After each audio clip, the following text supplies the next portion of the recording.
Banyak yang memprediksikan bahwa tahun 2050 adalah tahun di mana banyak sekali bencana besar, karena jumlah penduduk dunia itu akan mencapai 10 miliar dan berada di bawah kemampuan bumi untuk menampung jumlah penduduk sedemikian besarnya.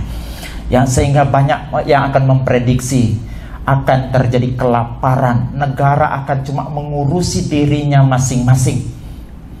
Kemudian ada juga yang memprediksi bahwa Jakarta akan tenggelam dan berapa kota-kota besar yang berada di pesisir pantai akan tenggelam di tahun 2050. Dan bagaimana dengan tahun 2024? Tahun itu juga adalah tahun politik.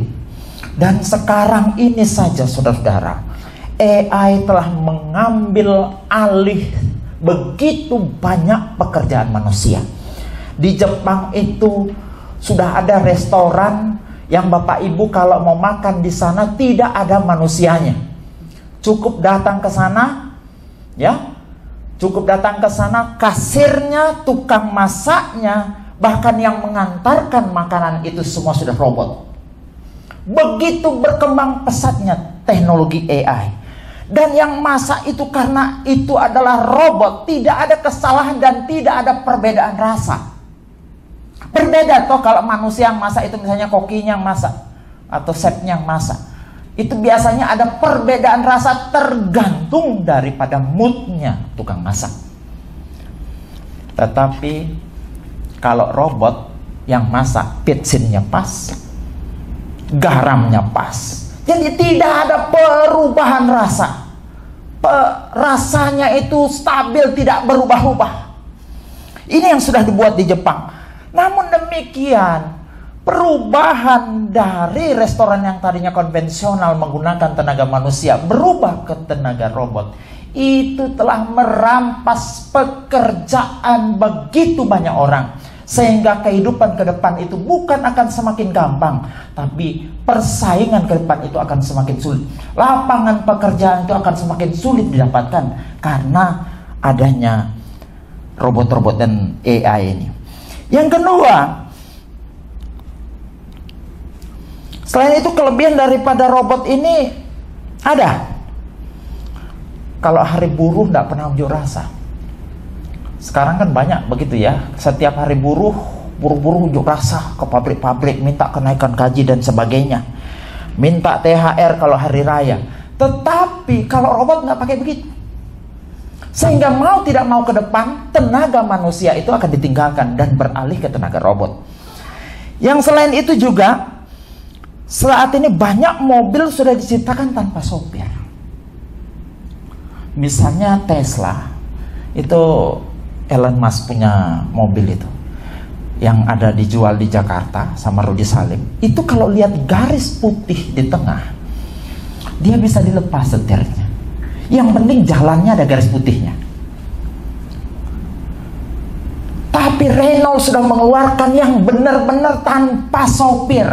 Kita masuk saja ke dalam, mau kemana dia yang nyetir, dan resikonya itu lebih kecil daripada kita menggunakan sopir manusia. Kenapa begitu? Karena dia tidak bisa ngantuk. Akurasi pengereman, kecepatannya itu benar-benar bisa disesuaikan dan benar-benar bisa safety dan aman untuk orang yang mempunyai mobil di mana sopirnya ke depan itu adalah AI.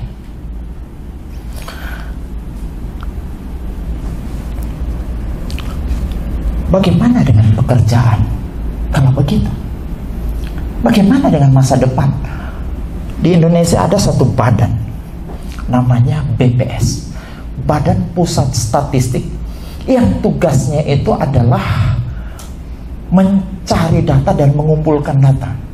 Biasanya BPS ini melaksanakan sensus dan survei. Salah satu survei yang mereka lakukan adalah tentang adanya pengangguran.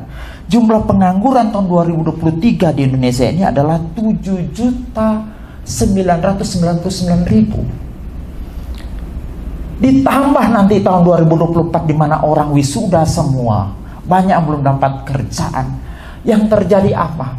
Waktu kuliah itu mereka berteman teman baik, sama-sama pergi ke kampus. Tapi begitu tamat kuliah mereka menjadi musuh, menjadi saingan karena berebut lapangan pekerjaan. Ini hasil BPS punya. 7,99 juta orang pengangguran saat ini di Indonesia tahun 2023. Kemudian saya juga kaget melihat adanya AI dalam pengeditan gambar. Yang dulu kita harus rajin belajar, ada Photoshop misalnya, ya, untuk memperbaiki foto atau mengedit gambar dan sebagainya. Itu sekarang bisa digantikan, masuk saja website, saya tidak bisa sebut, nanti cari sendiri aja, dan kemudian generate, kemudian muncul kemari sesuai dengan apa yang kita minta. Kalau begitu keahlian manual berupa kemampuan di bidang Photoshop ke depan tidak laku. Begitu juga ini, kebetulan saya walaupun seorang pendeta tapi saya menguasai AutoCAD, Google SketchUp, 3D Max dengan untuk render Lumion. Biasanya pekerjaan saya lalu menggambar rumah, gambar jembatan, gambar proyek-proyek pemerintah irigasi, drainase atau riol dan sebagainya. Tetapi sekarang saudara, ternyata saudara cukup masukkan gambar rumah, maksudnya ukuran rumah, tanya di situ konsepnya apakah klasik, American klasik, Mediterranean atau kontemporer modern. Tiba-tiba gambarnya keluar kemari sudah dirender kayak foto. Coba bayangkan ke depan, bagaimana arsitek-arsitek itu mau kerja di mana? Kalau memang semua AI gantikan.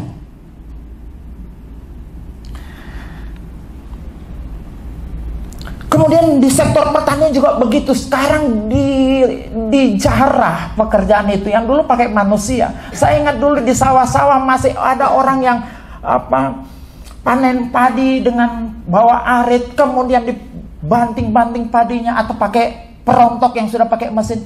Tapi sekarang sudah diganti dengan sebuah alat namanya doros atau dores.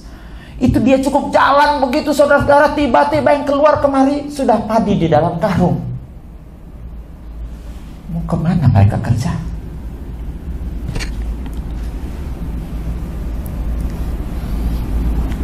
Begitu juga tanam padi. Kalau dulu tanam padi kita harus mundur, terus mundur. Tapi sekarang semua pakai alat, traktor. Bahkan semprot padi sudah pakai drone agak besar, bawa tangki, disemprotnya kan. Jadi tenaga manusia dibawa kemana? Pekerjaan pembantu rumah tangga sekarang juga sudah ada robot. Dia jalan sendiri, bisa mendeteksi di mana ada kotor. Mereka bisa ngepel sendiri. Begitu, yang punya keahlian cuma bisa sebagai pembantu, mau kemana kerja?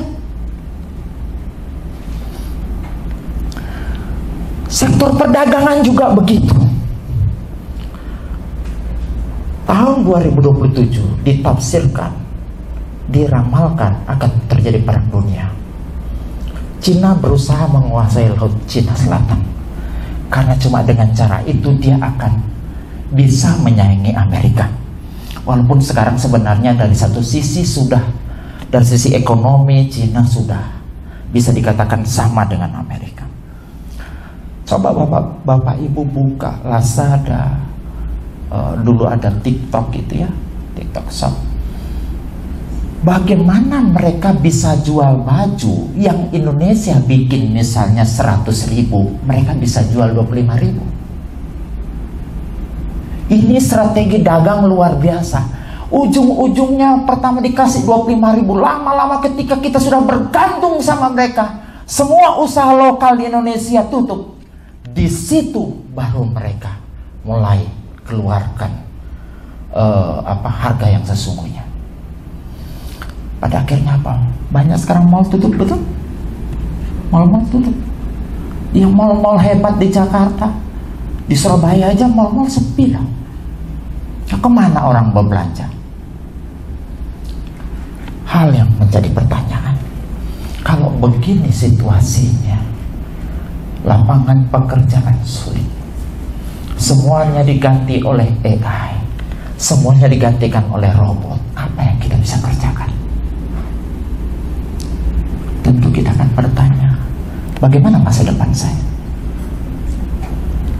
Bagaimana masa depan keluarga saya? Bagaimana masa depan anak-anak saya yang sementara kuliah tidak tahu mau jadi apa ke depan? Namun bacaan kita tadi menyatakan apa? Masa depan sungguh ada. Masih ada masa depan. Sesulit apapun masalah kita, kesulitan ekonomi kita masih punya Tuhan. Selagi masih punya Tuhan, kita masih punya masa depan. Amin.